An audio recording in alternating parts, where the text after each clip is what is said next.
मच्छीमार संघटनांचा वाढवण बंदराला पाठिंबा। नमस्कार, मी अर्पिता नाईक आणि आपण पाहताय समर्थन लाईव्ह। वाढवण बंदर समन्वय समितीच्या शिष्टमंडळासमवेत मुख्यमंत्र्यांच्या अध्यक्षतेखाली सह्याद्री राज्य अतिथीगृह येथे बैठक झाली।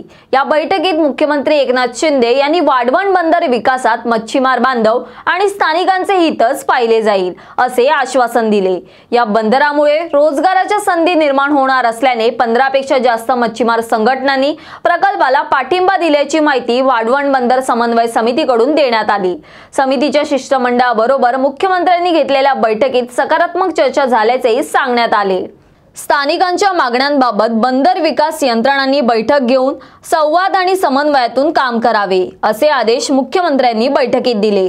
बंदर विकासासाठी भूसंपादन अधिग्रहण झाल्यास त्याला विहित पद्धतीने नुकसान भरपाई मिळेल याची दक्षता घेतली जाईल।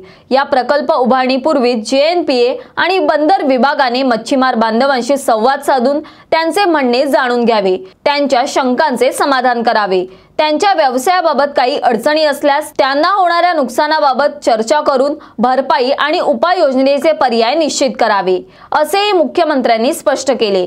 यावेळी JNPAचे अध्यक्ष उन्मेष वाघ म्हणाले की बंदरामुळे निर्माण होणाऱ्या रोजगार संधी स्थानिकांनाच मिळाव्यात यासाठी आतापासूनच प्रयत्न केले जात आहे।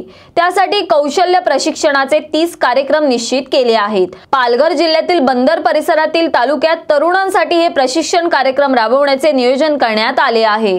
बैठकीत वाढवण बंदर समन्वय समितीच्या वतीने झाई सातपाटीसह विविध गावातील मच्छीमारांच्या मागण्यांची माहिती देण्यात आली।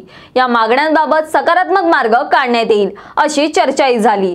हा प्रकल्प राष्ट्रहिताचा आणि पालघर जिल्ह्यात मोठ्या रोजगार संधी निर्माण करण्यासाठी महत्त्वाचा असल्याने आता जिल्ह्यातील 15हून अधिक मच्छीमार संघटनांनी या प्रकल्पाबाबत सकारात्मक भूमिका घेतल्याची माहिती या बैठकीत देण्यात आली।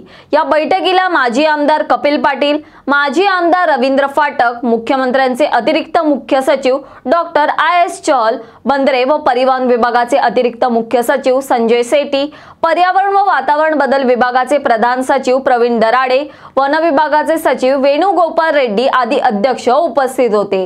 यावरील तुमचे काय मत आहे आम्हाला कमेंट बॉक्सद्वारे नक्की कळवा आणि अशाच विविध विषयांवरील सविस्तर तपशील जाणून घेण्यासाठी समर्थन लाईव्हला सबस्क्राइब करा व बेल बटन दाबा। धन्यवाद।